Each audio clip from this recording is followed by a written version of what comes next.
quiero agradecer de todo corazón a los asistentes a esta presentación. Creo recordar que es la 8ª presentación de libraria que llevamos de Feria del Libro que arrancamos el día 20.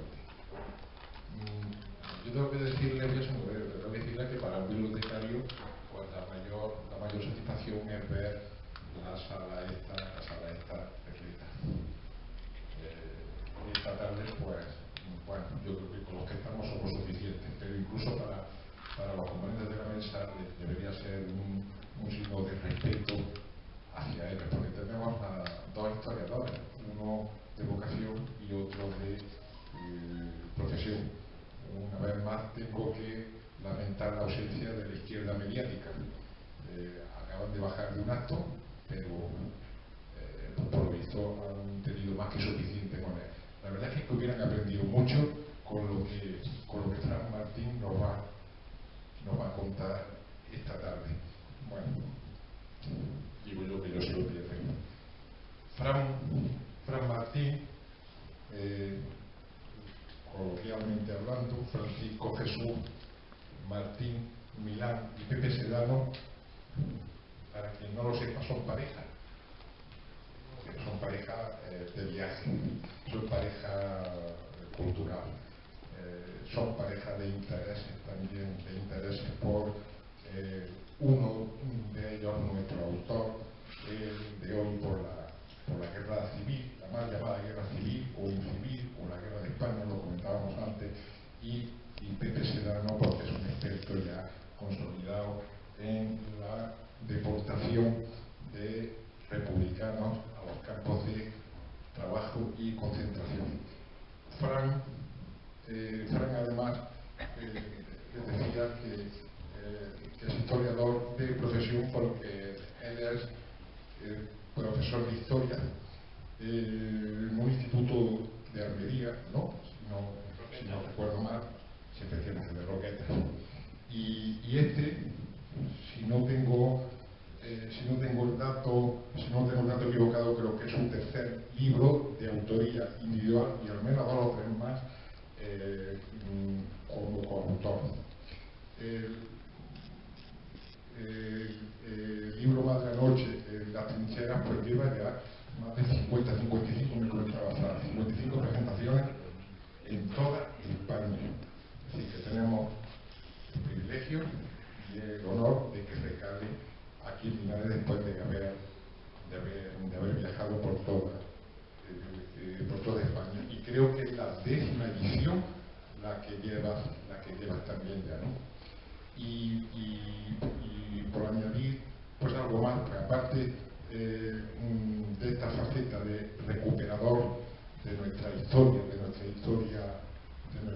más triste, de nuestra reciente historia, la de España, Fran además es uno de los docentes más innovadores, porque es que él incluso en el aula, que es donde realmente se puede y se debe trabajar por la recuperación de la memoria democrática, él tiene un proyecto, por supuesto, precioso con sus alumnos, que es de recuperación de testimonios orales de los supervivientes de aquella tragedia. Así es que yo solamente decir, porque a Fran lo va a presentar Pep y su obra nos lo va a presentar Fran, que yo sí es verdad que estoy profundamente satisfecho y halagado de volver a tenerte aquí, porque hace 6 meses creo que estuviste aquí en biblioteca, pero presentando una obra de Pepe, la de José Barón, ¿no? Y hoy te tenemos presentando la tuya, que aquello se fraguó ya pues hace 6 meses, y es Pepe el que está de parte del tuyo. Así que muchísimas gracias a vosotros en especial y a ustedes por acompañarnos. Bueno, yo voy a hablarles un poquito de lo que es la parte académica y como escritor de Fran. Es licenciado en Humanidades por la Universidad de Almería en 2001 Autor del libro de investigación histórica La población de Berca en el siglo XX, editado por Círculo Rojo en 2012, y ha escrito artículos para diversas revistas especializadas. Es coautor del libro de investigación histórica Huerca de Almería entre 1931 y 1945, editado igualmente por Círculo Rojo en 2014. Es máster en Comunicación Social por la Universidad de Almería en 2015 y coordinador durante 10 años consecutivos de las jornadas educativas Encuentros de Testimonios de la Guerra Civil 2012-2022. Es colaborador en Candil Radio en el programa Días de Radio con la sección Tiempo Histórico entre 2014 y 2015 y con la sección Guerra de España en 2015, 2016, 2016 y 2017. Es socio numerario de la Asociación Española de Historia Militar. Ha participado en el libro colectivo La Guerra Civil 80 años después, las investigaciones en la provincia de Almería, que se publicó en 2016. Recibió la mención de honor al mejor libro sobre Almería en la tercera gala de premios Círculo Rojo con la obra Madre anoche en las trincheras, dos hermanos de Serón en la Guerra de España, que se publicó en 2017. Junto a otros autores ha publicado también el libro Berca 1931-1946, que se publicó igualmente en 2017. Recientemente ha obtenido el Premio Nacional de Educación de Acción Magistral en la categoría de Ideas Docentes con el proyecto educativo Séptimo Encuentro de Testimonio, Los Niños de la Guerra de España, tras haber salvado del olvido más de 250 testimonios de los supervivientes de aquella guerra fratricida con la colaboración de sus alumnos, fruto de los cuales han sido producidos 8 documentales educativos. En 2019 publicó el libro La guerra en mis ojos, los 4 exilios de Ana.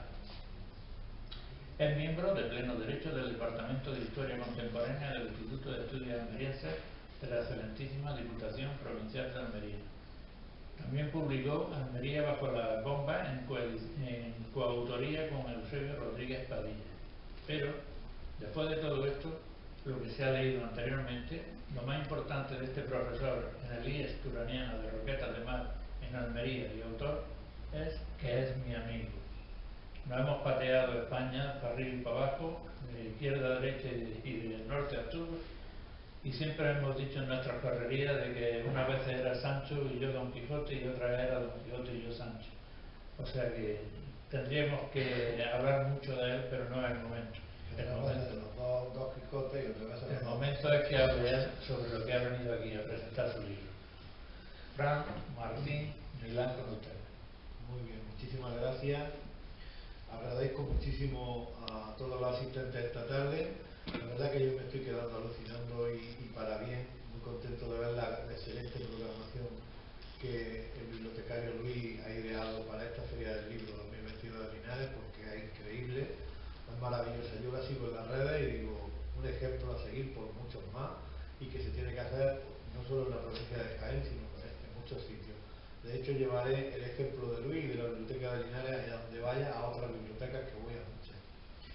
Bueno, nos ocupa aquí la 55 presentación, algo que yo ni me lo pensaba cuando estuve 2 años investigando esta historia. Yo creía en mi objetivo cuando ya pude enlazar, y ahora les voy a desglosar un poco dónde nace la historia. Eran 2 hermanos de Serón, estaban en la guerra.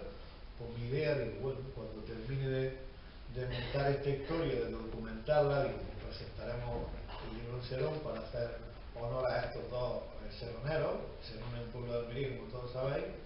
Digo, quizá a lo mejor hacemos una presentación en Almería capital, pero esa era un poco la idea que yo tenía. Yo no me iba a imaginar, cuando se publicó el libro en el año 2016, el 4 de noviembre, que 3 meses después iba a ser galardonado como el mejor libro de Almería, en los premios Círculo Rojo, o que 6 años después iba a estar con todos vosotros hoy aquí haciendo la 55 presentación. Es como que este libro, de todos los libros que he publicado de forma individual, o los que vendrán y los que he publicado en coautoría, digamos que es como el que me representa más. Mucha gente me conoce por toda la geografía española por este libro, porque nos hemos movido, como dice Pepe, por lo largo y ancho de la piel de toro.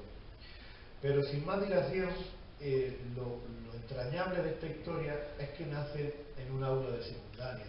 En el año 2014, 2 años antes de publicarse, en el mes de noviembre, llega esta alumna de segundo de bachillerato, que ya es una mujer, entonces tenía 17 años, y su padre son panaderos en Huerca de Almería, tienen una taona, la taona de Marcos, pero su madre es oriunda de un pueblo del interior de Almería, que es Serón. Y me dice Estela, sabedora de mi interés por la guerra civil en aquel entonces, donde ya había desarrollado 3 encuentros de testimonio, ahora ya vamos por el de 10. Mira, Fran, dice, ya teníamos cierta confianza, ya llevaba 2 años de profesor de ella y sabía que yo era muy proclive a los temas de la guerra civil. Ayer estaba mi madre buscando una escritura de mi bisabuela porque han heredado unas tierras en Serón. Y como mis padres tienen la panadería y no pueden atender a esas tierras, estaban buscando la escritura para venderlas, para poder en un notario pues venderlas, ponerlas a la venta. Dice, pero la dichosa escritura de la bisabuela y de las tierras no ha aparecido. Entre los recuerdos de la bisabuela, mira lo que te traigo. Y me pone en la mesa del profesor una bolsa de 2 asas con 36 cartas originales de la guerra de España. Cuando yo vi aquello, yo no sabía ni las que a mí se me fue la cabeza. Yo dije, Dios mío, de vida, esto no se puede ni tocar. Que son cartas originales de la guerra, de los años 36, 37, 38.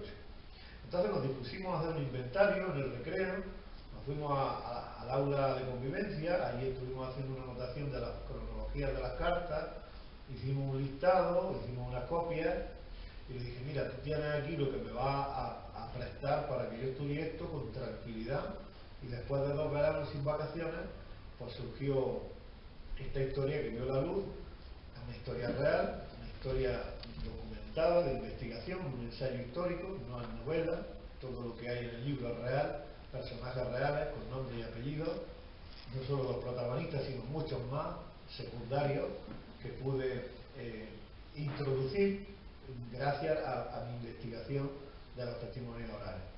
Bien, vio la luz 79 años después de que sucediese, porque esto había ocurrido en la Guerra de España y se publicaba en el año 2016. Y para situarnos en el espacio-tiempo, yo ya al lector siempre le digo que este libro tiene 3 partes.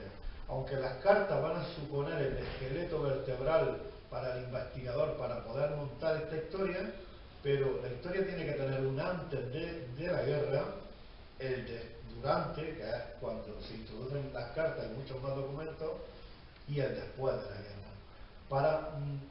Mi idea era mostrar un ejemplo de una familia de Almería, con qué situación se encontraban, cómo vivían antes del estallido de la sublevación militar de julio del 36, qué ocurre a partir de ahí y después cómo queda esa familia, ¿no? Un ejemplo de una familia, pero que podía representar a cientos de miles de familias de la España republicana, porque como sabréis, Almería fue una provincia que se mantuvo leal a la República hasta el final de la Guerra de España. Bueno, pues la historia nace aquí, en Serón, en un pueblo que está en las estribaciones de la Sierra de los Filabres, y hay que decir que Serón, que es muy conocido por el jamón de Serón, denominación de origen, pues en los años ahora Serón es un pueblecito que está despoblándose, no llega a 2.000 habitantes, pero en los años de la guerra había más de 10.000 habitantes o 12.000, o sea que quintuplicaba la población. Y no era una población que estaba en un núcleo de población concentrada, sino que era una población dispersa por 36 pedanías. Una de las 36 pedanías eran Las Casillas de Serón, de donde parte esta historia. Bueno, pues les presento a los que en teoría parecen los 2 protagonistas de la historia, los hermanos Miguel y Felipe Corral Martínez, 36 cartas, y debajo de cada uno de los 2 pues van a ver ustedes una serie de lugares de la geografía española que son desde donde escriben las cartas. Ya sabemos que ellos 2 no se van a la guerra juntos, porque uno es de una quinta, otro de otra, uno había nacido en el año 1914, otro en el año 1916, por tanto uno pertenecía a la quinta del 37, otro a la quinta del 38. Entonces, pues, además, la misma evolución de la guerra hace que pues tengan que cambiarse de unidad conforme va perdiendo territorio la República, y por eso es el fruto de que el mayor de los Corral Martínez pues envía cartas desde Valencia, desde Torla, que está en la provincia de Huesca, desde Fiscal, de Huesca también, Bielsa, también en el Alto Aragón, Pirineos, Francia, Portbou, Gerona. Y ahí tenemos la unidad militar a la que estuvo adscrito Miguel Corral Martínez, la famosa 43 División que comandaba Antonio Beltrán Casaña Esquinazao, la heroica, dentro de la 130 Brigada Mixta y como cabo de una compañía de depósito. El menor, Felipe, pues va a ser destinado a Alcalá de Henares, que era la sede de la aviación republicana en la guerra. Después va a movilizarse por el frente de Guadalajara, va a estar en primera persona viviendo los acontecimientos de la batalla de Frío, la batalla de Teruel. Después, las circunstancias de esa batalla, que la iremos viendo a medida que vaya presentando la historia, se va al Algemesí, porque es herido en Teruel. Luego pasa, antes de que lleguen los franquistas y rompan la zona republicana en dos, que se ocurre el 15 de abril de 1938, cuando la quinta división de Navarra, comandada por Camilo Alonso Vega, llega a Vinaroz. Pues justo 2 o 3 días antes de Valencia pasa hacia la zona catalana. Si no, se habría quedado en la región centro-sur de Valencia, Alicante, toda esta zona del Mediterráneo. Bueno, participa en la batalla del Ebro, Felipe Corral Martínez, Rubí, Vilafranca del Penedès, Vilanova de la Barca, zonas de Cataluña, y su primera unidad, que no fue la única, fue la 46 División que comandaba Valentín González el Campesino. Estaba en la 10ª Brigada Mixta. Como pueden observar ustedes, las circunstancias en las que yo me enfrenté, primero a transcribir las cartas, porque tenía que extraer la información que había ahí. Pues en algunos momentos me encontré cartas que eran bastante ilegibles, con lo cual yo recuerdo en aquellos veranos del año 2014-2015 transcribiendo todo, buscando por el contexto, hasta que yo ya tuve todas transcritas, hice un inventario y las fui guardando en carpetas según años y dentro de cada año según meses, para tenerlas a mano a la hora de yo ir cuadrando datos, porque si las tenía dispersas era como un laberinto. Primero era ponerlo todo transcrito y en orden, y ya que hice yo ese inventario, que me costó durante muchos meses hacerlo, pues ya pude después empezar a contrastar todo lo que decían estas cartas con otro tipo de fuentes históricas. Por ejemplo, mi experiencia me llevó rápidamente al testimonio oral. ¿Por qué? Porque los abuelos de mi alumna, Estela Marcos Ortega, vivían todavía y informaban parte de la historia, puesto que el que ven a la derecha con ese traje blanco era Juan Ortega Martínez, que vio el libro publicado, era el cuarto de los hermanos, el más pequeño. Hay que decirles que los protagonistas de la historia son los 2 mayores, pero hay otros 2 menores que quedan en la casa. Y este era un niño cuando vio a sus hermanos partir a la guerra.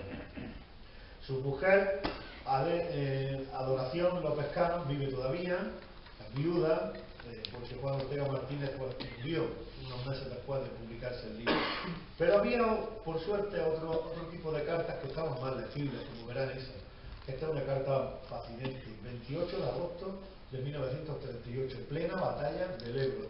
Aquí está firmada por Felipe Corral y ya no está a la orden de Valentín González el Campesino en la 10ª Brigada Mixta de la 46, sino que está adscrito a la 141 Brigada Mixta en la 32 División, 564 Batallón, base 8. Bueno, esas unidades militares para mí era muy importante que quedase constancia de las señas, porque como los historiadores sabemos, la historia de las brigadas mixtas está documentada. Ya lo hizo Salas Larrazábal, pero también lo hizo Carlos Engel, y hay contexto histórico suficiente para saber por dónde, cuándo y de qué forma, y en qué circunstancias y quiénes fueron los mandos, digamos. Hay contextualización más allá de esos números. Entonces esa contextualización pues la fui nutriendo al contexto de las cartas. La portada habla por sí sola. Una madre que está abrazando a 2 hermanos pequeños que quedan uno en una parte del dintel, el otro con la abuela, el otro más mozalbete que es el que representa al que va a ir después a la guerra. Esa muchacha que sale en el dintel, que no lo mencionaba en las cartas por el respeto que había, pero cuando yo empecé a tirar de los testimonios orales y pude reconstruir y poner nombre y apellido a los vínculos afectivos que verán ustedes más adelante en las cartas, era una aldea de unas 60 personas. Gracias al testimonio oral yo pude saber que el mayor de los Corral había venido un maestro en tiempos de la República, esa aldea, un maestro que había venido de un pueblo de Jaén, que a vosotros os sonará mucho, Pozualcón. Bueno, pues de Pozualcón fue el maestro don Esteban López allí, a esa pedanía rural de las Casillas de Sedón en plena República, cuando la República estaba intentando pues, la escolarización, la reforma educativa y todas estas cosas. Pues el maestro iba con su mujer y con una niña pequeña, y también iba una hermana de la mujer. ¿Qué demostré con los testimonios orales? Que esa hermana de la mujer era la novia de Miguel Corral Martínez cuando se fue a la guerra. O sea que fue una historia de tantas, porque la guerra truncó tantas y tantas historias de amor y tantos sueños rotos para siempre. Continuamos, a mí cuando pude, cuando tuve vacaciones o cuando me lo permitió el momento, yo me interesaba ir al origen, antes de empezar a montar la historia de durante la guerra, sino antes. ¿Dónde estaban las Casillas de Sedón? Allí fui el 3 de agosto de 2016 para poder conocer de primera mano de dónde partía esta historia. Bueno, pues ven ustedes, hay unas casas en ruinas que están abandonadas desde 1970 y que forman dos barrios, el barrio de abajo y el barrio de arriba. Yo no sé si con el puntero, ustedes lo ven aquí, lo estoy señalando, no se ve. Bueno, ven en la parte central como una era, los restos de una era que hacía las veces de la plaza del pueblo. Si me levanto se me sigue oyendo, ¿verdad? Es que les quiero decir, esta casa de aquí era la casa de los Corral Martínez. Cuando yo le enseñé esta foto a la madre de mi alumna, dice, ¡ay! La casa de mi abuela. Claro, la abuela, la bisabuela de la niña. Ahí vivían los Corral Martínez. Bueno, pues ahí llegaban esas misivas. La bisabuela no sabía leer, como tantas mujeres estaban en la época. Vemos otra fotografía. Si volvemos a la de atrás, eran casas unifamiliares de una sola planta, hechas de pizarra, no tenían dos plantas y ninguna ha resistido al paso del tiempo después de 52 años de abandono. Esta aldea está a 1800 metros de altura. Es casi posiblemente que cuando estuviese habitada fuese uno de los núcleos de poblamiento con más altitud de toda Europa. Con lo cual, aquellos inviernos, imagínense esos paisajes nevados que tendrían, nada más que imaginárselo, se me pone el vello de punta. Pero nos encontramos un edificio de dos plantas. Esa era la escuela. Esa escuela se creó con la dirección de ese maestro jienense, el maestro don Esteban, que luego después fue represaliado y lo echaron de allí cuando llegó el franquismo y se tuvo que ir. Bueno, pues buscaron a un albañil, el tío aburrido de un pueblo cercano de Jergal. Los niños le decían el tío aburrido porque el hombre se ve que venía a su trabajo y era muy serio. Pues entonces coordinaron que todos los días dos mozos del pueblo iban a ser los peones. Entonces, pues, el primer día, pues, fulanito y mecanico.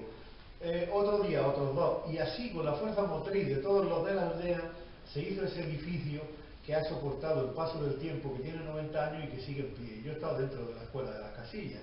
Bueno, pues a esa escuela de las Casillas llegaban las cartas. Esas cartas que me puso a mí mi alumna, llegaban allí, porque el maestro de Pozualcón, don Esteban, era el único que sabía leer y escribir, y los niños que se estaban enseñando en la escuela. Aquí hay un ejemplo de otra pedanía muy cercana de la zona, que son los Morcillas, no son las Casillas, pero en esta fotografía que me la cedió un investigador almeriense, amigo mío y de Pepe, José María Verdejo, pues se puede ver muy bien cómo eran esas casas unifamiliares que se habían construido ahí en el siglo XIX al amparo de la minería de la sierra de los Filabres, donde estaban las explotaciones mineras de las Menas. Por cierto, estamos aquí en Linares, también tierra minera. Y aquí ahora les presento a la gran, verdadera protagonista de la historia. Carmen Martínez Cano, que nace en Macael en 1891 y que fallece en 1970. Justo cuando ella fallece, se abandona todo ese poblado. Me parece que fue llegar la muerte de esta mujer y todo el mundo, ya con el éxodo rural, abandonaron ese mundo perdido para siempre que se rescata en esta historia. Aquí hay una fotografía de posguerra de los dos hermanos. Hay una historia rocambolesca, porque de 4 hermanos, 2 se llaman Felipe. No voy a entrar en eso, mejor que lo hagan los lectores, porque me gustaría más ir a lo importante de la historia. Y ahora nos metemos ya de lleno en la Guerra de España. Nos situamos en el mes de noviembre de 1937 en Alcalá de Henares. Ahí tenemos a los principales líderes republicanos. Pues tenemos con la gabardina a Juan Negrín, a Manuel Azaña, a Indalecio Prieto, a General Miaja, el general de la Defensa de Madrid, y ese que ven con una perilla y la gorra de plata es Valentín González, el campesino, el que comandaba la división donde estaba el menor de los Corral, donde estaba Felipe Corral Martínez. ¿Qué hacen ahí en Alcalá de Henares? Alcalá de Henares era el sitio donde había nacido Manuel Azaña, y fue la última vez que fue a su pueblo. Idearon hacer una parada militar ahí en noviembre de 1937. Todavía no se había desarrollado la batalla del Frío, la batalla de Teruel, que ya estaba muy cerca de suceder. Pues en esa parada militar en Alcalá de Henares, en la plaza de Alcalá de Henares, ahí estaban rindiendo honores y homenajes a Negrín, a Azaña y a todos los líderes de la República, los soldados de la 46 División que comandaba el campesino. Ahora inmóviles, con una tecnología de 360 grados, 3G o 3D, a mí se me pierde porque de tecnología entiendo lo justo, pero sé que se puede hacer una fotografía, moverla y entrar, acercarte. Si eso se pudiese hacer con esta fotografía y con esos soldados que se ven ahí, podríamos ver a Felipe Corral Martínez. Él estaba ahí ese día. Su madre no lo supo nunca. Pero no lo dice Fran Martín, lo dicen las cartas, porque aquí nos enfrentamos a una carta que está fechada el 3 de noviembre del 37. No me voy a poner a abrumaros ni a leeros la carta, simplemente decirles que después de haber leído cientos de veces la carta y haber extraído la información, pues pude demostrar cómo él estaba avisando a su madre que los llevaban de maniobras, que le habían salido vejigas en los pies, porque las maniobras, estaban 3 días haciendo maniobras y no podían beber agua, y él decía que a otros le salían vejigas en los pies, pero que a él no le había salido. No le había salido vejigas en los pies porque estos niños se quedaron sin padre desde su tierna infancia. Uno había nacido en el año 1914, pero el menor, el que escribe esta carta, nace un 23 de enero de 1916, en una de esas casas unifamiliares. Pues no, nace a las 9 de la noche del 22 de enero de 1916. Pues su padre, José Corral Iglesias, muere de pulmonía 15 horas después de que él nazca.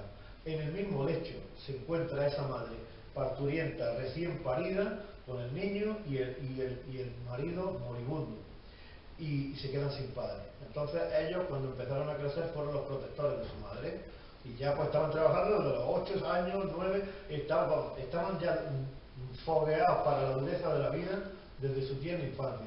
Por lo tanto, cuando fue a la guerra de España, pues muchos no aguantaban esas maniobras y ellos, pues, lo que le echaran y más, porque eran unos hombrecillos que eran los protectores de su madre.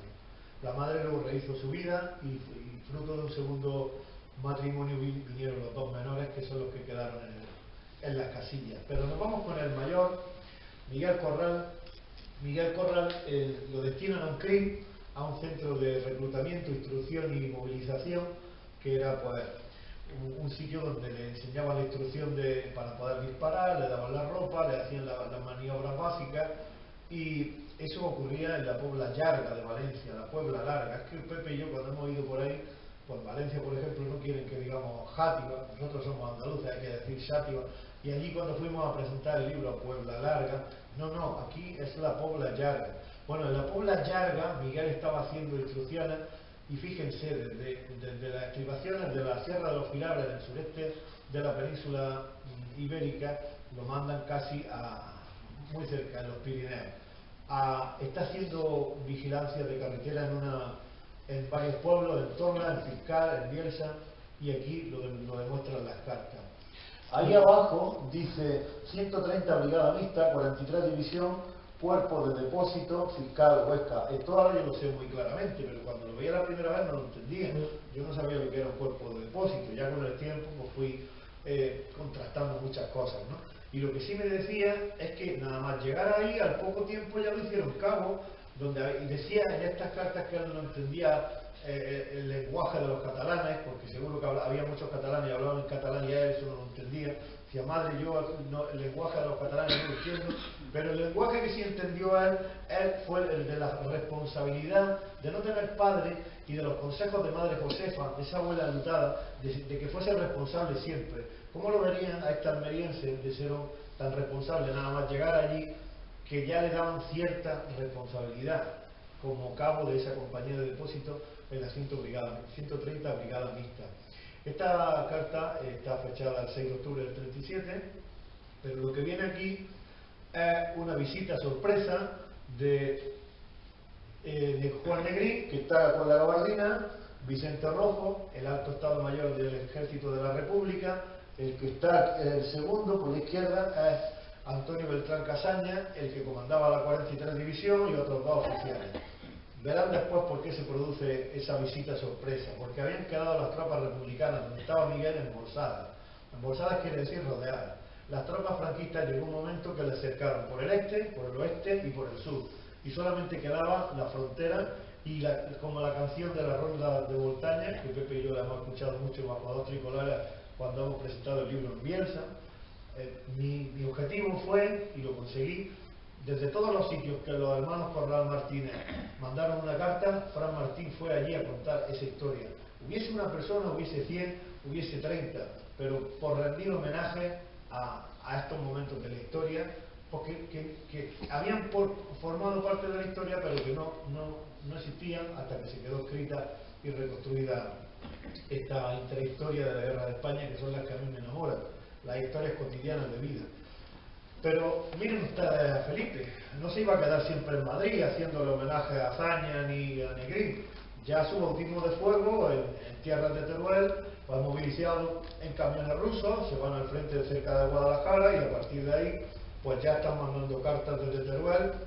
Y claro, después cuando yo empecé a leer y a investigar lo que decían esas cartas, me entendí por qué había unas cartas que eran tamaño folio y otras cartas que eran tipo una cuarta parte de una cuartilla.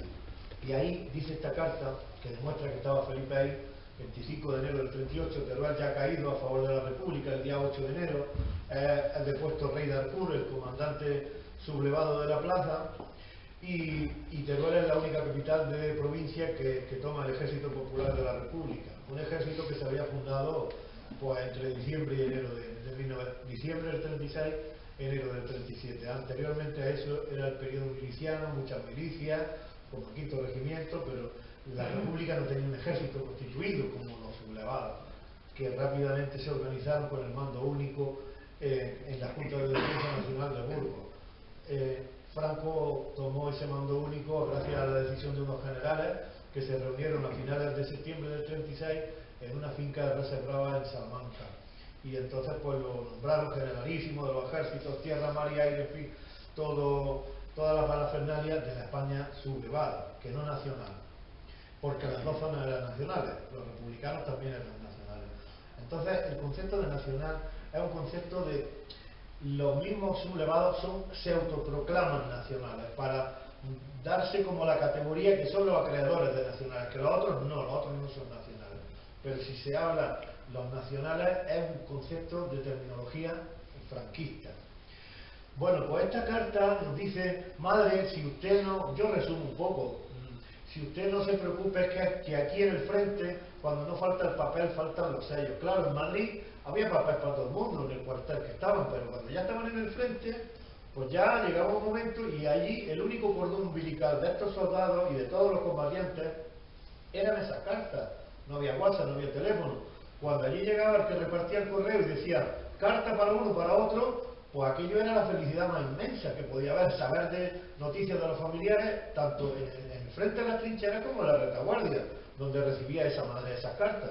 Pues ahí dice que cuando no falta el papel, faltan los sellos. Y claro, luego yo ya entendí, documentando, leyendo historias de correspondencia, por ejemplo, de las cartas y de la correspondencia en la guerra, leyendo muchos artículos de otros historiadores que han investigado, porque cuando llegaba un momento que había solamente un folio y había 5 soldados que querían escribir, pues hacían 4 o 5 partes, un trocico para cada uno y se tenían que apañar. Por eso esta carta, aunque está escaneada y se ve en grande, Pepe y yo llevamos esas cartas, las originales, por España durante 2 o 3 años. Yo recuerdo que cuando empecé a presentar el libro le decía a la familia: bueno, déjamelo para unas presentacioncillas y ya, pues yo creo que ya en unos meses, en un año, te lo voy a dar. Pero como no paraban de llamarnos de todos lados, pues al final tuve las cartas 2 años o 2 años y algo, pero ya llegó un momento que le dije: no, ya las cartas vuelven otra vez de donde vinieron, que son a la familia. Pero esas cartas, que las tenía yo, muchas veces las ponía para que los autores las pudieran ver, estaban metidas en un plástico, pues nos decían que esta era muy chiquitita, ¿no? Era muy chica por eso, porque no había en el frente. Las cartas, perdona, se pasaban por todos los asistentes a cada acto de la presentación de los libros. Claro, podían disfrutarlas, leerlas, y siempre pues cuidando que no se tocasen porque tenían un plástico por encima. Pero bueno, estamos en Teruel y la República ya ha tomado la capital de Teruel, pero el Estado franquista no se va a conformar con perder Teruel. Lo primero que idea Franco es hacer un cerco a la ciudad de Teruel, que está dominada por la República, y ese cerco, que dura 2 meses, hace que revierta la situación anterior y que Teruel vuelva a tener la bandera roja y alta, la de los sublevados, no la tricolor. Bueno, pues en esa contraofensiva que hace el ejército franquista, en el Alto de Ceradas, que está al norte de Teruel, estaba nuestro soldado con su bautismo de fuego, un 28 de enero de 1938, cuando en una avanzadilla pues, de ametralladoras pues, recibió un balazo en el brazo izquierdo y fue evacuado a la retaguardia valenciana. Miren ustedes en qué condiciones eran evacuados los heridos. Los que podían coger, porque cuando le daban un tiro a uno en un órgano vital, a eso no los cogían. Es decir, ¿para qué lo van a coger si ya se va a desangrar? Pues cogían al que le daban en una pierna, el que le daban en un brazo, el que le daban en un sitio donde podía medio tener un apaño, ¿no? Y aquí tenemos pues, una carta ya que demuestra pues, las circunstancias de ese balazo, de esa herida. Imagínense, porque es que lo bonito de esta historia es los testimonios orales. Yo me fui a Serón después de visitar esas casillas preguntando por personas de más de 90 años. Y yo di con otro hombre que falleció hace poco, que es testimonio oral también del libro, que resulta que era el alumno adelantado del maestro don Esteban, de esa escuela de las casillas. Y resulta que él me contó fríamente su experiencia, cómo llegaban las cartas de la guerra a las casillas, que llegaba alguien indeterminado, que no hemos podido poner el nombre, porque entonces los tiempos, la nobleza, pensé que las cartas llegaban a Serón, al pueblo matriz, pero si Serón distaba de las casillas 2 horas en mula, andando a lo mejor podían estar 5 o 6 horas para llegar, ¿no? Porque estaba en las estribaciones arriba casi del río Almanzora, en plena sierra, aprovechando los abruptos del terreno y sobre todo la fuente del arroyo Muñoz, el agua, como decía Manuel Gómez Moreno, el insigne granadino. Allá donde había agua el hombre encontraba asiento. Pues el caso es que esa persona indeterminada, que cuando llegaban esas cartas para las casillas, oye, llévate todas estas cartas para tu barrio, y se fiaba a la gente. Había otra educación, otra nobleza que ahora sería impensable, que en un funcionario de correo le diera todas las cartas de un barrio a alguien, ¿no? Pero los tiempos eran otros. Entonces, pues, yo quiero reconstruir, no idealizar, que llegaba alguien con esa burriquilla y que seguro que llegaba porque todos estaban esperando como agua de mayo el día que llegasen cartas. Las cartas no llegaban todos los días. Y dijese, cartas del frente. Y entonces, por esas cuestas que ven ahí, esa acera, esa era, saliesen corriendo esas mujeres enlutadas, pensando a ver si había cartas de su padre, de su hijo, de su hermano, de su tío, de tantos que estaban en la guerra y que no sabían lo que estaba pasando. Reconstruir aquella historia a mí me llena de emoción. Bueno, entonces sigo con el testimonio oral que se aportó después de la 3ª edición y que amplió la historia. El libro de tamaño, pero también de riqueza en testimonios orales, sobre todo de mi trayectoria. Entonces nos contaba este testimonio oral que él era el alumno adelantado del maestro don Esteban y una niña que se llamaba Virtudes. Dice, nosotros estábamos, Fran, en una entrevista de hace 3 años o 4, estábamos allí pues, en la escuela, la planta de abajo era la escuela y la planta de arriba era donde vivía el maestro. Tocaban la puerta, la aporreaban las madres, abríamos la puerta y entraban todas corriendo, porque el único que podía darle el norte era el maestro, para que les leyesen las cartas. Las mujeres que vivían en esa aldea no sabían leer ni sabían escribir, solo habían sabido una cosa desde bien jóvenes, el sacrificio de sacar a su hijo adelante. No habían ido a la escuela, eran analfabetas. Hay que tener en cuenta que en los tiempos de la guerra, en la República, España, pues acusaba un 68% de analfabetismo, porque es increíble. Entonces rápidamente el maestro no daba vía allí a las cartas. Bueno, pues empezaba a leer las cartas uno a uno, venga en cola, tranquilo, y le iba diciendo, pero las madres no se quedaban contentas con que le leyera la carta. Es que lo que querían era, escríbame usted, don Esteban, que yo lo que le quiero decir, si le hace falta que le mande sellos, que tal, que le mande esto, que si lo que es una madre, ¿no? Pues el maestro se había desbordado, este jienense, y ponía a estos niños, al alumno, a ese testimonio oral que yo entrevisté, a escribir las cartas de regreso. La escribía un niño desde la escuela, y la niña Virtudes escribía las cartas porque las madres no sabían escribirlas. Esos niños en aquella escuela de la República mandaban esas cartas al frente, esas cartas que se han perdido, porque a nuestras manos llegaron las que mandaron los soldados. Pero es bonito también cruzar todo ese tipo de historia y de ese fuente para reconstruir un poco la cotidianidad de los tiempos de la Guerra de España. Herido en Teruel, bueno, pues en ese momento, cuando yo quiero imaginar el maestro don Esteban leyendo esta carta a Carmen Martínez Cano, a la madre de Felipe, y Felipe ya sabe que su madre se va a preocupar mucho cuando le diga que le han pegado un tiro en un brazo. Pues si ven ustedes por ahí, no tengo ustedes regomello, yo aquí estoy disfrutando de muchas naranjas. Empieza a decirle cosas buenas. Es como el niño que tiene que decirle algo malo a una madre, pero dice, como le diga rápido lo malo, ¿qué va a pasar? Si mi madre se va a preocupar. Empieza a decirle cosas buenas, que está comiendo, que ahora no tiene frío como en el frente, que no le mande los calcetines de lana, que no le mande la talerilla de tabaco, que se hincha de naranja. Claro, la Huerta Valenciana es que había sido evacuado a Algemesí, a un hospital de sangre, el Hospital de Sanidad Militar número 8 de Valencia. Y yo me planteé durante 10 meses por qué había herido a 190 kilómetros, que se había podido desangrar con la herida del brazo. Y es que después, cuando yo investigué a Xavier García Ferrandis, que es el que ha escrito la sanidad militar en la Valencia de la Guerra Civil, pues entendí que todos los hospitales de sangre estaban colapsados. Teruel estaba produciendo una cantidad de heridos tan brutal que estaban colapsados. Y se lo tuvieron que llevar a 190 kilómetros al sur de donde le pegaron el tiro. En un camión ruso, petardeando por caminos insufribles, llenos de piedras, de arena. Pero el hombre llegó allí, al Algemesí, y desde allí escribía la carta. Y ya cuando ya le dice 4 cosas para como conformarla, pues le dice después que usted no tenga regomello, que lo único que me han dado es un tiro en el brazo izquierdo. Pero no se preocupe usted, y le hablaba a su madre de usted, no se preocupe usted porque no me ha pillado el hueso, solo me ha pillado la molla, como diciendo que yo el brazo lo voy a poder conservar, que es un trozo de desgarro, lo que es esas condiciones, ¿no? Bueno, pues Pepe y yo pues, estuvimos, como tantas veces hemos ido a tantos sitios, hoy toca contar la historia de este libro, como otras veces contamos la de los suyos. Fuimos por fin en el año 2018 en una gira de 2000 kilómetros, que hicimos 3 presentaciones en Algemesí, en San Sebastián de los Reyes y en Belchite, a una sala como esta. Fuimos a ese hospital de sanidad militar de Algemesí, que era el antiguo convento San Vicente Ferrer, que había sido incautado por los milicianos de la República en Valencia, y se había convertido el convento en hospital de campaña. Ahora es el Museo Valencià de la Festa. Allí estuvimos, yo estuve paseando por esa sala. De hecho, Pepe, hasta presentamos el libro en una sala como esta.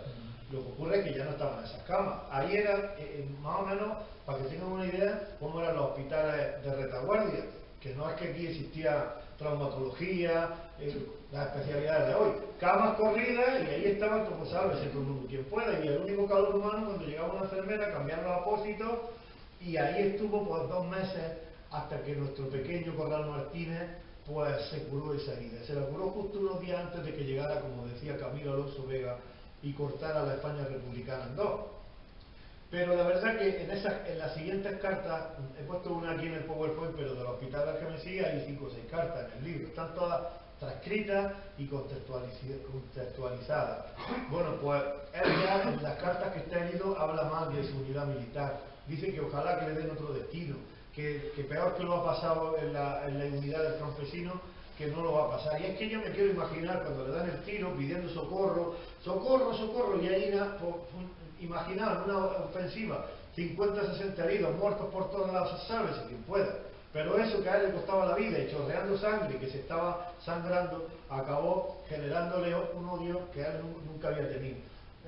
Decía algo en la carta, que ojalá le diesen otro destino, pues le dieron otro destino. Yo no sé si se recuperó del brazo o no se recuperó, o si no podía disparar o dejar de disparar. El caso es que hacía falta soldados porque la guerra estaba en plena ebullición. Estaba a punto de comenzar la madre de todas las batallas, la batalla del Ebro. Y a Felipe le dan destino de la 32 División, 141 Brigada Mixta, 564 Batallón, en un batallón de ametralladoras motorizadas. ¿Qué es un batallón de ametralladoras motorizadas? Estaba de enlace. ¿Ven ustedes esos soldados que van en moto? ¿Qué es un enlace? Un enlace era un militar que llevaba consignas militares, mandos, órdenes que estaban secretas desde un mando a otro. ¿Para qué? Porque se iba a coordinar una operación de más de 100.000 soldados cruzando el Ebro. Entonces eso no se coordinaba con un grupo de WhatsApp, ni de teléfono, ni de nada. Era rápidamente las motos funcionando para allá, para acá, y él estaba no en primera línea del frente durante la batalla del Ebro, sino en segunda línea. Y eso, pues quizás ese tiro de Teruel le salvó la vida para que después de terminar la madre de todas las batallas, la más encarnizada, la más sangrienta, que es la batalla del río Ebro, Felipe sobreviviese a la batalla del Ebro. Felipe en el Ejército del Este, 5 de junio del 38. Yo no me extiendo mucho porque quiero dejar un poco de información de disfrute para los lectores. Siempre peco de contarlo todo, pero en este caso me voy a ir ahora con el mayor de los Corral, que lo habíamos dejado en Bielsa, estaba rodeado. Esa canción que antes decía de la Ronda de Montaña, un grupo alto aragonés, que cantaba la canción Bajo dos tricolores, que la cantamos allí en Bielsa, ¿te acuerdas? Con los franceses, bueno, todos los que estuvieron allí cuando presentamos el libro, pues decían que la 43 División llegó un momento que no sabía a qué carta apostar, si al exilio delante, pasar a Francia por los Pirineos, o la guerra detrás. Y la guerra detrás es que se los comían. Y es que el 15 de junio de 1938, en las trincheras de Bielsa, donde estaba Miguel no está en esa foto, esos son oficiales de la 43 División. Pero donde estaba Miguel, en esas trincheras se hizo el silencio. ¿Por qué se hizo el silencio? Y comenzó la zozobra y el miedo. Porque se les acabó el armamento, no tenían más balas. Entonces solo les quedaba un camino. Esquinazado dijo retirada y pasamos todos por los Pirineos al Puerto Viejo. Bueno, Pepe y yo, que hemos estado 2 veces en Bielsa, 2017 y 2018, tuvimos la gran suerte de conocer a Joan Escudé, que es el único superviviente de la 43 División. Hicimos una foto con él en el Museo de Bielsa, ¿te acuerdas, Pepe? Y allí en el monumento. Y yo tuve media hora de charla con ese soldado que había sido compañero de Miguel Corral Martínez.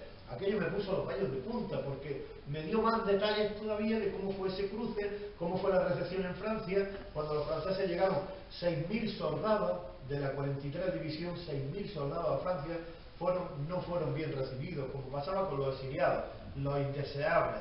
No queremos españoles, no queremos republicanos. Dos opciones hay: o volvéis por Portbou a la España republicana otra vez, a la zona republicana, o volvéis por Hendaya, los que queráis, a la España de Franco. El 99,6% decidieron volver a la España republicana. Algunos, no sabemos por qué, volvieron a la España franquista jugándose una represión o incluso hasta la muerte. Joan Escudé me dijo que estuvieron viajando en un tren desde el suroeste francés hasta el sureste francés durante toda la noche. Pasaron el Puerto Viejo, helado, a 2.300 metros de altitud. Recuerdo cuando presentamos el libro, allí pues uno de los grandes impulsores de la jornada de la Bolsa de Bielsa, Rubén, fue y llevó un libro al monolito donde dice en honor de la 43 División, y hizo una foto allí con el libro de Mala Noche en las trincheras. A mí me emocionó aquellos detalles de la memoria, ¿no?, de la gente que estamos comprometidas con los sufrimientos del pasado. Pero es que el caso es que esos soldados no abandonaron a la República. Rodeados por sur, este y oeste, cruzan los Pirineos y vuelven nuevamente a defender a la República por Gerona, por Portbou. Esa es la estación de Portbou. Más allá de esas montañas está Francia, y en este lado está la provincia de Gerona. Pues la guerra estaba en un momento ya, pues que estaba un poco la decadencia, la moral estaba minada de la España republicana. Imagínense en esa zona de Cataluña cuando llegaron 6.000 soldados que se creían como que ya no formaban parte de la guerra y que venían con ilusión. Pues fueron vitoreados en el Alto Empordán, fueron homenajeados, ya lo habían sido en Bielsa con esa fotografía que les enseñé cuando estaba lloviendo antes de Negrín, que fueron una visita sorpresa, fueron a darle moral a esa tropa. Y el 15 de mayo del 38, un mes antes de que cruzasen por el Puerto Viejo, fue condecorada toda la unidad 43 División con la medalla al mérito colectivo. La madre nunca supo que su hijo tenía esa medalla, tenía esa condecoración de guerra, nunca lo supo, porque les dieron un mes de permiso en la Barcelona de la Guerra Civil, en mayo o así. Luego hubo una serie de desmanes por los cafés de Barcelona y los mandos de la 43 División donde estaba Miguel dijeron no, además un mes de permiso, nada. 15 días a formar y vamos todos al frente y nos dejamos de historias que aquí prima la guerra. Muchos acabarían dejando su vida en la batalla del Ebro. Yo no les digo dónde, porque no lo sé. Yo no sé dónde está Miguel. Pero es que hay 112.000 soldados que no se sabe dónde están y que nos catalogan como el segundo país con más víctimas de guerra después de Camboya. Y es una pena, es una pena. Pero Fran ha dicho que cantamos la ronda de Voltaña en Bielsa cuando presentó ahí su libro. Sí. Lo que no ha dicho es que antes repartió la letra de esa canción a todos los asistentes y los puso a cantar a todos. Sí. Que es diferente. Sí, yo quería tener esa sorpresa, porque es una canción que le cantan mucho a los soldados de la 43 División, y allí estuvo Miguel, pero miren ustedes, yo en mi instituto, no sé cómo hice, pues me dijeron, van a ir muchas personas, hice 130 fotocopias de esa canción, en negrita, la letra grande, y entonces le dije al organizador, digo, mira, cuando esté terminando la presentación, repartes todo esto y no digas ni lo que es. Bueno, pues se llevó todas las fotocopias y las repartió, y yo que fui el que arengaba después a cantar esa canción en grupo, pues no tenía mi hoja para leerla. Y la tuve que improvisar. Y no me salió mal, ¿no? Porque allí la improvisé, la había oído mucho, pero yo me quedé sin letra. Y claro, yo no le iba a decir, oye, dame la hoja para cantar yo. Pues el caso es que yo improvisé y allí aquello fue impresionante. Fue bajo dos tricolores. La gente acabó llorando, emocionada. Bueno, aquí llegamos a un momento que es entrañable. Esta es la última carta. Corresponde al 19 de diciembre del 38. Las cartas no son las únicas fuentes que hay en el libro, son muchas más. Estamos terminando ya casi la presentación. Está fechada en Rubí, en Barcelona, el 19 de diciembre del 38. Esto nos demuestra que Felipe ha sobrevivido a la batalla del Ebro. Pues en la batalla del Ebro prácticamente 1 de cada 3 fallecieron y 1 de cada 2 cuando mínimo era herido. Pues él tuvo la suerte de sobrevivir. Hay más información, porque yo no tiraba la toalla. Yo tenía mucho sufrimiento y decía, bueno, ¿y qué pasa aquí después? Y venga a buscar por archivos internacionales, y no tiraba la toalla, y digo, yo no publico esto, tengo que seguir a ver si puedo, hasta que un día bingo en el archivo militar de Guadalajara, de Ávila fue, me encuentro un documento que demostraba que Felipe Corral Martínez, lo voy a decir, estaba preso como esclavo del franquismo en un campo de concentración. Habéis visto antes cuando he dicho los sitios de la geografía, Vilanova de la Barca, Villafranca del Penedés, pues en esos sitios estuvo en campos de concentración franquistas que tiene bien documentado Carlos Hernández, los esclavos de Franco, los campos de concentración de Franco, como uno más de los esclavos del franquismo, en enero de 1941, una lista de todos los que estaban en ese batallón de soldados, disciplinarios, trabajadores, número 9 creo que era, de Vilanova de la Barca. Lo documentamos ahí. Su madre nunca supo ni que estuvo esclavo del franquismo, no se supo nada en la familia. La familia se enteró que la bisabuela se había casado 2 veces gracias a mi investigación. Pensaban que eran todos de la misma línea. Digo, así no quiero yo que ahora os vayáis a llevar peor o mejor, pero es que esta es la historia y esto es lo que ocurría. Y en aquellos tiempos pues era muy fácil que se enviudaran las personas y que, aunque lo más entrañable de todo es esta fotografía. Bueno, cuando se publicó el libro, los 2 hermanos pequeños, que realmente eran hermanastros de los 2 soldados, pues, uno estaba en una residencia en Barcelona. Al mes de publicarse el libro, él recibió un libro, supo de la historia, pero falleció. Parece que había estado toda la vida esperando a ver qué había pasado con su hermano para irse de este mundo.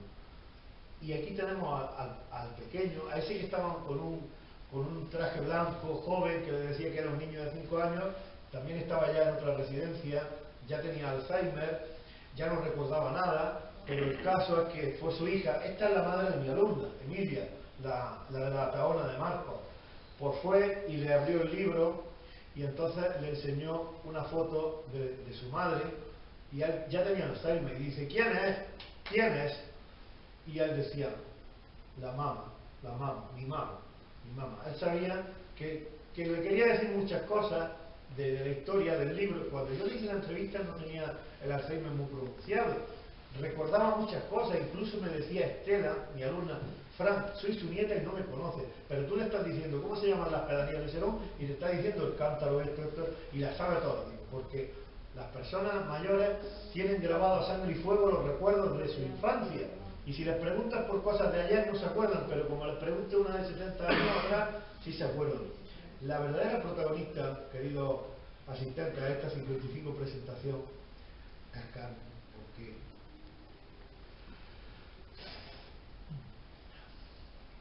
Carmen representa al dolor de aquellas madres de la guerra de España. Porque Carmen es una de las 150.000 madres que se quedaron rotas para siempre, enlutadas, tristes, en silencio.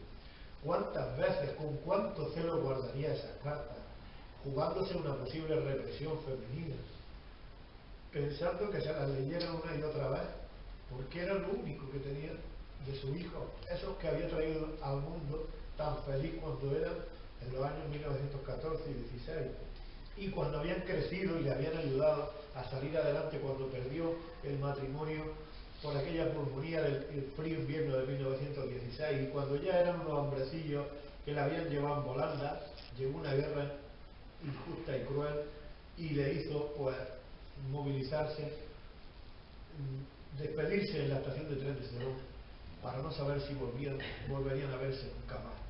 Entonces, con ese silencio, con ese sufrimiento, la historiografía siempre ha olvidado a las madres, a las grandes sufridoras de la guerra de España.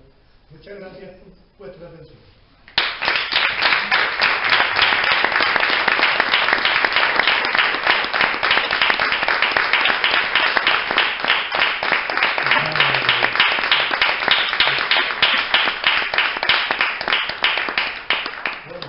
Sabía yo que no nos escapábamos.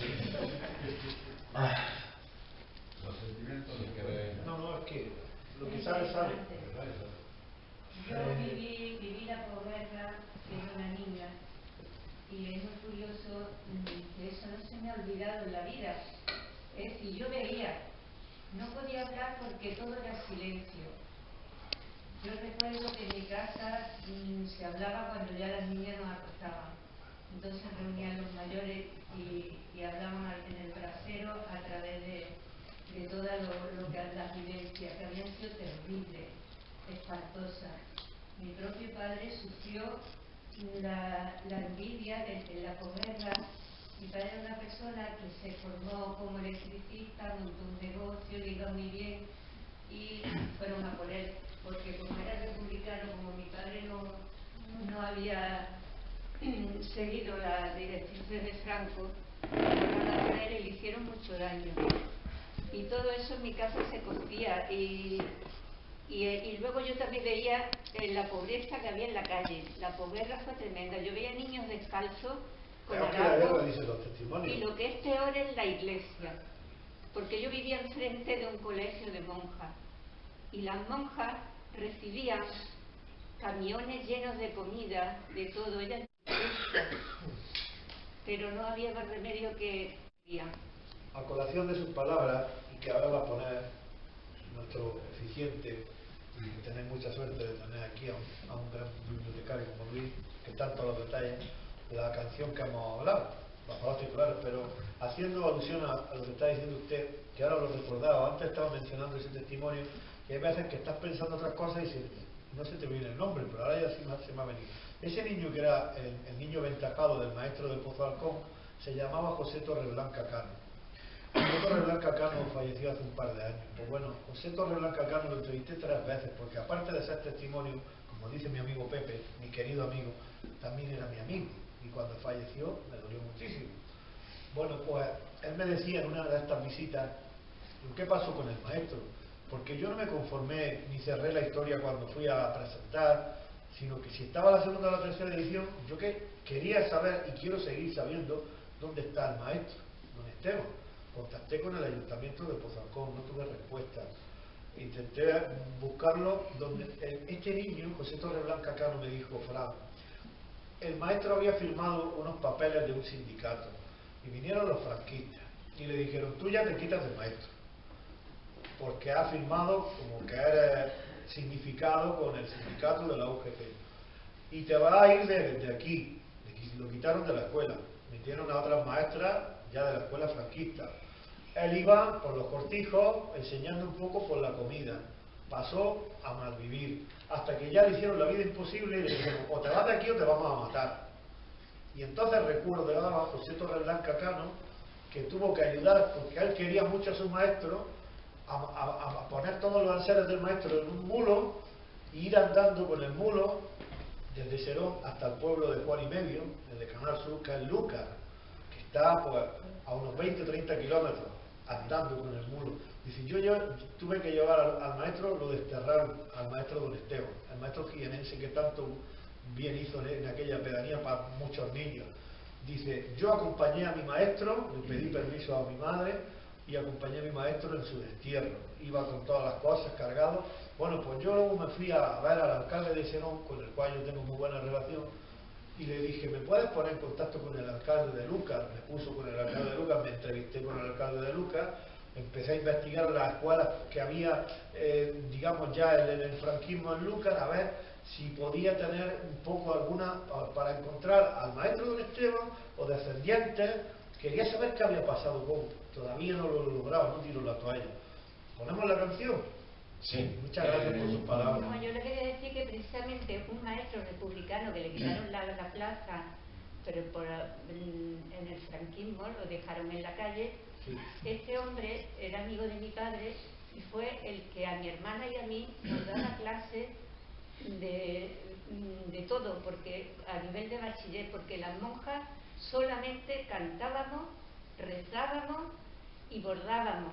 Las monjas eran analfabetas, pero claro, tenían el privilegio de que les otorgaban colegios y tal, y a las niñas no aprendían absolutamente nada. Entonces este hombre fue el que nos dio una formación académica, pero en su casa casi escondida, y dándole a mi padre lo que, en fin, lo que... Y de la escuela mixta republicana se pasó otra vez a la escuela unitaria, de niñas por un lado, niños por otro, en fin, otra España Eso distinta, era lo que había. y la generación del silencio. Fran, pues anímate, porque ese es otro reto ahí. Claro. Recuperar la memoria del magisterio español, pero del magisterio, de los herederos de la institución libre de enseñanza, no de la legión de alféreces provisionales que coparon luego el tristemente magisterio español bajo el denominador común del nacionalcatolicismo. De hecho, en los 300 testimonios que hemos salvado del olvido, pues hay algunas historias de maestros que represaliados, que los fusilaron. Documentación hay. Ponemos la... Sí, no sé cuál de ellas supongo, pero por la no- pantalla grande. Sí, pero hay que meter el audio, ¿no? Sí. Bueno, pausando. Sí, lo pauso yo y cuando tú me digas le doy al play.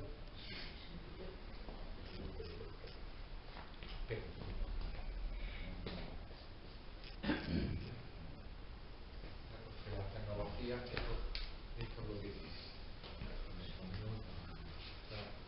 El sonido. Ah, porque está quitado aquí, está quitado aquí. Vamos a darle aquí. Claro, pincha aquí, por ejemplo, y ya está. Y ahora ya le damos en pantalla. pongo al principio Sí. en grande y Sí, y vamos bueno, a y mirar esto eso será el sí. epílogo de la... Sí. ¿Vale? No se ve, ¿no? No, es que cuando tú me digas, le doy sobre. Ya, dale, ya.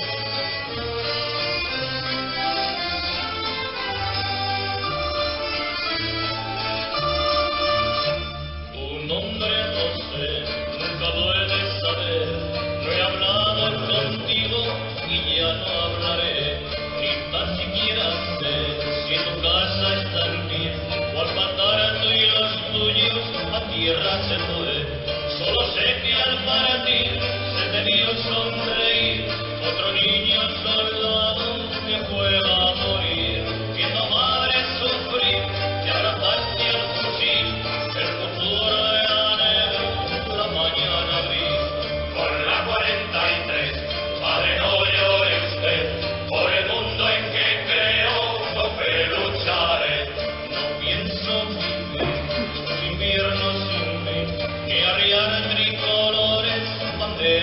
abril, Escalona, Marzal, nada te hizo reblar, de trinchera en trinchera, avanzando hacia atrás, resistir es ganar, hasta un día más, y por junio en las mudas pudiste llorar. No fue fácil deciros adiós, pobres sueños en ruinas, adiós, casas bombardeadas, adiós, días de sangre y polvo, adiós, camineras en llamas, adiós, camaradas y amigos, adiós, sucias páginas rotas, adiós, a la falsa recuerdos y adiós. Volvió a amanecer, ¿quién lo iba a creer? Miraba el soberano por última vez. Volvió a alborear, ¿quién lo iba a pensar? Y la bolsa de Bielsa llegó a su final. Te tocaba jugar a que carta postal, el exilio delante, la guerra vendrá. El destino feroz jugaba al canto, la guerra, el exilio, la guerra feroz. Y no era un farol, pero no les sirvió. Encontraste otro idioma, otra patria, el amor. Supiste sufrir y venciste por fin, bajo los tricolores que traste en París. Cuando tiempo hace ya y de ti nada más, el destino burlón te impidió regresar. Descubriste tal vez que no basta volver, los recuerdos y Bielsa no dejan de arder.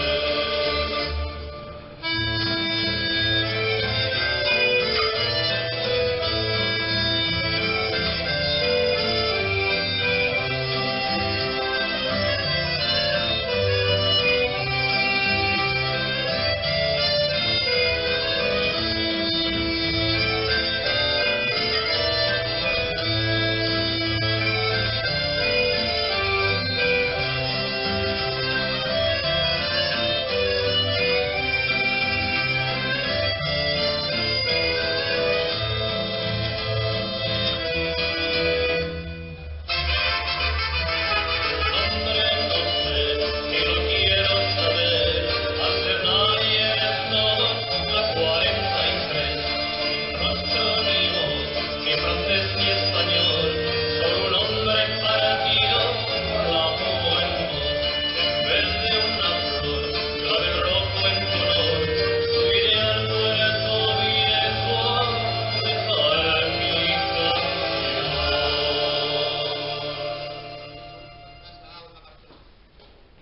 Imaginaros los más de 100 criaturas con pañuelos y banderas republicanas cantando eso todo junto.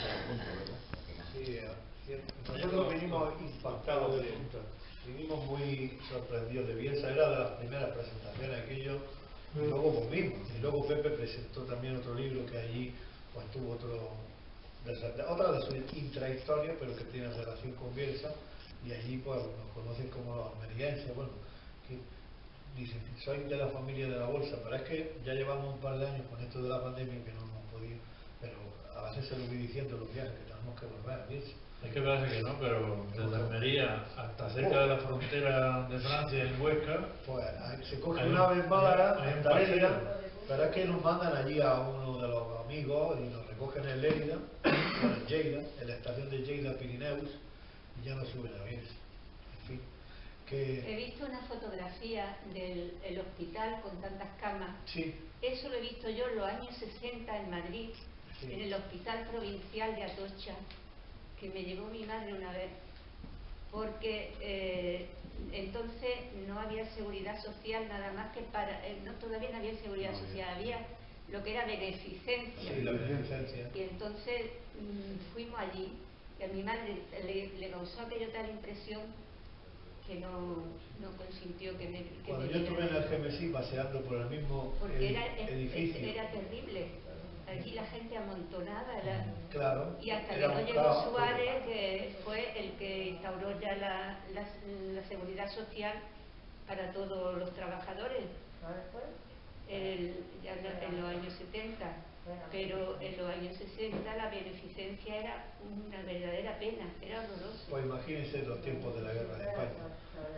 Yo volví a ese edificio que era un hospital, yo me quedé un rato mirando esos pasillos, imaginándome el hospital en la época, como cuando también tuve la suerte que nos llevaron en Celada, ¿te acuerdas? Allí al Alto de Celada, donde fue herido el soldado, y aquello, visitar los sitios donde ha ido transcurriendo esta historia, para mí era como una obligación de honor por ellos, ¿no? Ya la cumplí y tengo la suerte de que hoy día el libro está en el plan de lectura de algunos centros educativos y que lo están leyendo los jóvenes, porque lo bonito es que donde empezó esto, en un aula de secundaria, pues es que debe de seguir, no que se quede en una estantería, sino que los jóvenes sigan conociendo, no este libro porque lo haya publicado yo, sino todas las publicaciones históricas. La historia debe de llegar a la sociedad, se tiene que socializar el conocimiento y hay que hablar de la memoria, hay que defender la memoria. Cuando dicen, no, es que no hay que levantar las llagas del pasado, no son llagas. Yo he venido mucho a Linares, en la iglesia de San Francisco hay una cruz de madera, en Linares, aquí, creo que se llama San Francisco, y ven ustedes un montón de nombres que son la memoria de la represión republicana en Linares, están puestos ahí desde la época franquista y han tenido su dignidad y su entierro y su reconocimiento, ¿vale? Yo no estoy en contra de que eso esté ahí, pero hasta que no entienda la otra parte de esta España que las otras personas tienen derecho a esa reparación, a ese entierro digno o a esa, digamos, a tener el mismo derecho que tuvieron los otros, hasta que eso no lo entiendan, no podremos decir que se ha cerrado la guerra de España, por desgracia. Porque la guerra de España dividió a España, tanto en la historia como en la memoria. Hay guerras, ya no hay guerra a tiro, como en el 36-39, pero hay guerras de memoria. Yo cuento una cosa y otro dice, y Paracuello, y Cabra, y yo que he estudiado bombardeos, no, es que esto no es un partido de tenis, esto es conocimiento, no es uso político de la historia, esto es conocimiento. Hay que separar el conocimiento de la investigación del uso político de la historia. Y si quieres conocimiento, solo sabes Cabra. La República también bombardeó Oviedo, Valladolid, Cádiz, Sevilla.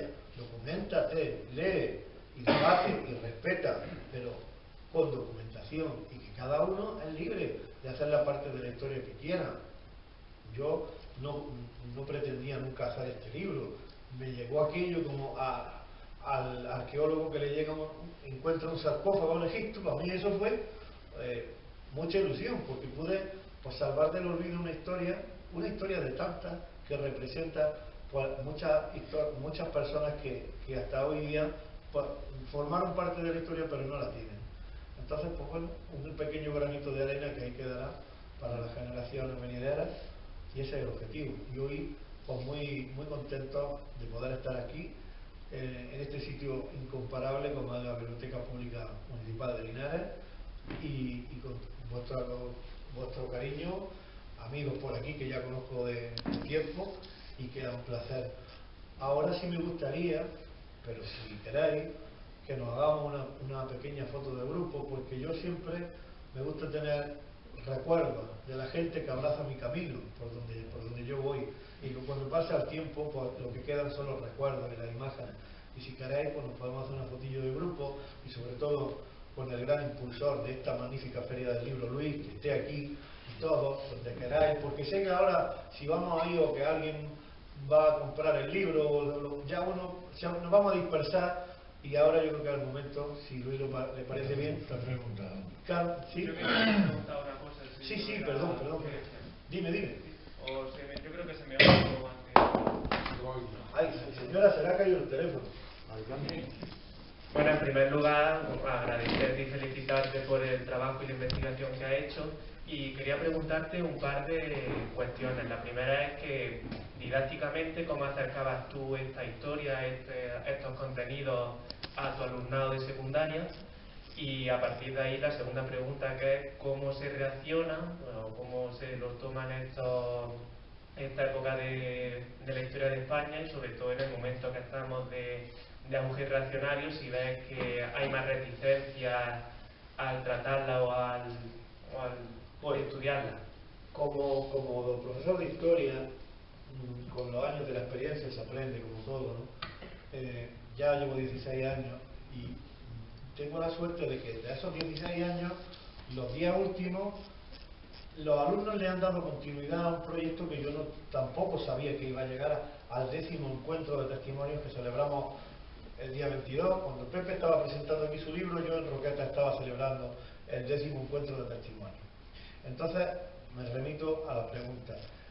Al alumnado, si tú le haces partícipe de un proyecto, le haces partícipe de un todo, el alumnado ve la historia con ilusión. Nosotros vamos a grabar tertulias con mayores a residencia en Almería.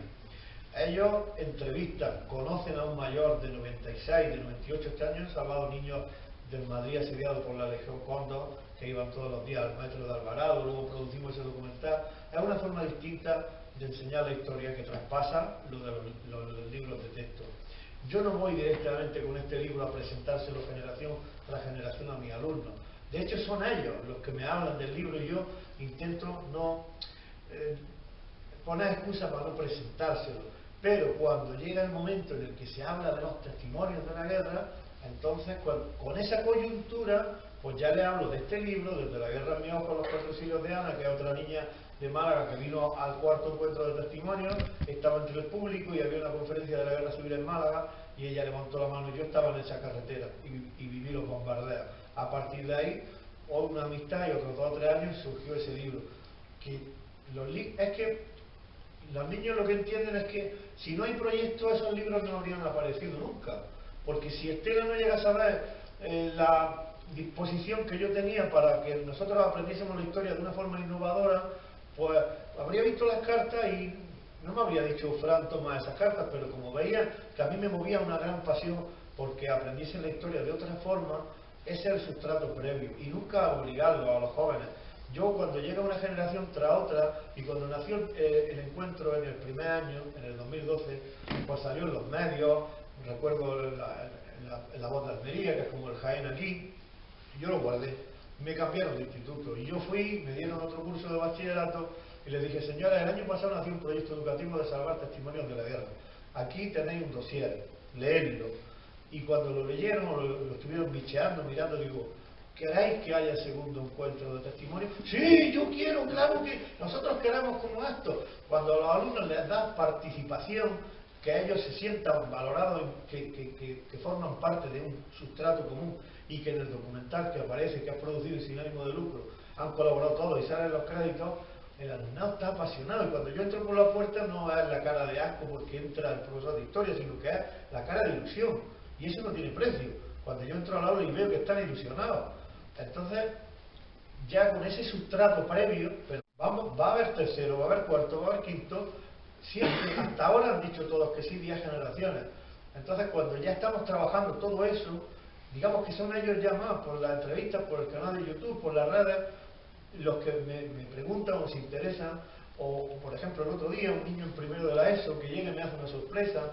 Dice, profe, ¿a que no sabes lo que tengo aquí? Tenía un libro como ese. Dice, mira, porque yo sé que tú has escrito ese libro y yo me lo quiero leer. Y lo he comprado y me lo voy a leer en la hora de tutoría. Pero que lo hacen con ilusión. Yo no voy intentando meterle las publicaciones, sí el proyecto y el sentido de entrevistar a los mayores, a las personas que ya tienen una edad, porque si no se recoge eso documentalmente o en un vídeo o escrito, pues son historias como que si no hubiesen existido y es una pena, ¿no? Perdona, Fran, lo que no ha dicho es que en la tercera jornada que estuvimos Antonio y yo y otro amigo de Valencia en esa jornada, en la tercera, es que implicó tanto a sus alumnos que hicieron la primera representación en Andalucía de la Guerra Civil Española. Es decir, que los niños hicieron cada una de las secuencias dijéramos escenas en un campo de fútbol allí del pueblo, Sí, había... Con coches de época, con vestimenta de época y, en fin... Participaron 221 voluntarios, de los cuales 125 eran alumnos del Centro Educativo Carmen de Burgos, y los otros 96 eran padres de alumnos y abuelos y abuelas de alumnos. O sea que allí es que hasta movilizamos al pueblo de tal manera que hasta los bancos de la iglesia se habló con el cura y fueron a parar al campo de fútbol Villa de San Pablo. Y allí había 2000 personas viendo el campo, en la recreación. Antonio Santos era uno de ellos.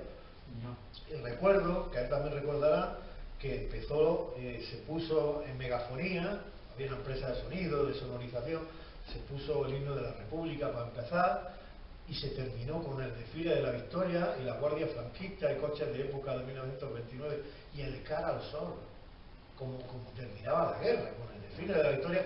A ver, que el desfile de la Victoria no fue el 2 de abril, fue en mayo del 39, pero era, pues bueno, el símbolo, digamos, la simbología de decir, se ha terminado la República y empieza una dictadura. Pues de las 2000 personas que estuvieron en el campo de fútbol, muchos decían, el alcalde, que ya no vive, que ya ha fallecido, decía: me va a buscar la ruina, Fran, dice que en el pueblo me van a quitar de alcalde por hacer esto de la guerra. No dijo nadie nada negativo de nada, ni gritos de nada, un respeto y una alegría, porque todos habían construido algo en común. Fue gracias a la colaboración de todos, pues se pudo hacer una gran clase de historia, que era lo que yo pretendía, que me costó aquello el alma, porque ensayos de 6 meses hasta las 10 de la noche, pero el poder de la ilusión pudo con todo. Y bueno, ahí estamos, en esa línea vamos, sobre todo para motivar a los jóvenes. ¿Nos hacemos la foto esa? Venga, sí, nos hacemos la foto del grupo. Y luego, si alguien quiere que le dedique el libro, pues ahí está. Nos ponemos aquí delante de la mesa. Todos aquí hay espacio. ¿Eh?